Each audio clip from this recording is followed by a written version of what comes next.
So this piece is representing the center back of the jacket. So we need to go ahead and stitch those two together. So the commercial pattern had 5/8 of an inch seam allowance, and I just cut it so we can do the shawl collar. So go ahead, stitch those two pieces together. They will be pressed open, and you need to do a stay stitch. Really, the shawl collar, it's like doing an in and outward corner. That's really all it is. So we had the two center back neck stitched together also.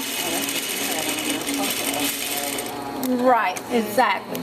So what we usually do at those corners, stay stitch. So whatever your seam allowance is, you want to stay stitch those corners about an inch. I'm talking about, yeah, an inch away, 5/8 seam allowance, whatever the pattern recommend. It's just easy for me to just go across the whole back, and the shawl collar is on the bias.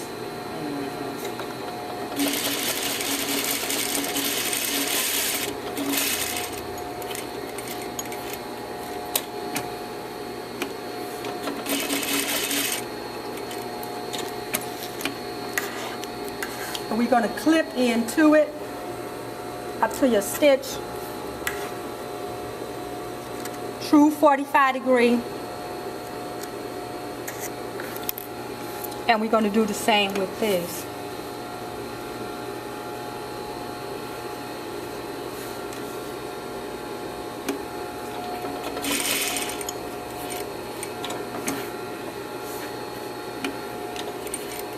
So I want to keep it true to my seam allowance. It's okay if it's a little less.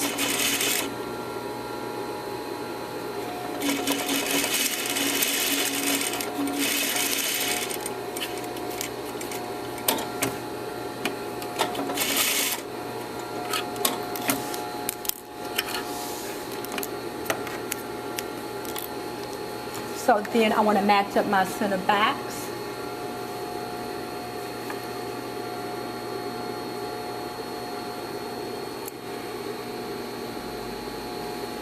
And these will line up, stitched in straight across. So I'm going to just do this 1/2 so you can see.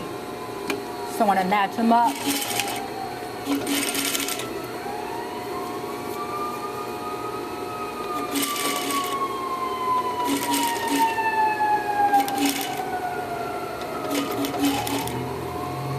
And before you start sewing, you can just match up these corner sections and pin them.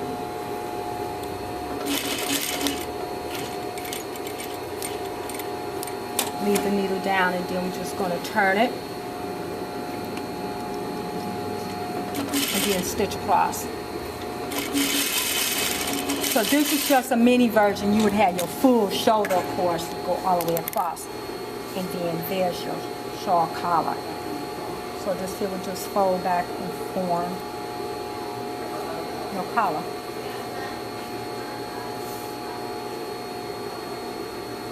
Make sense? So all we're doing is putting these two corners together.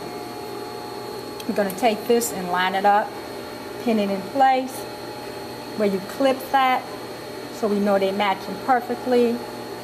And you will line up all your notches and stitch across.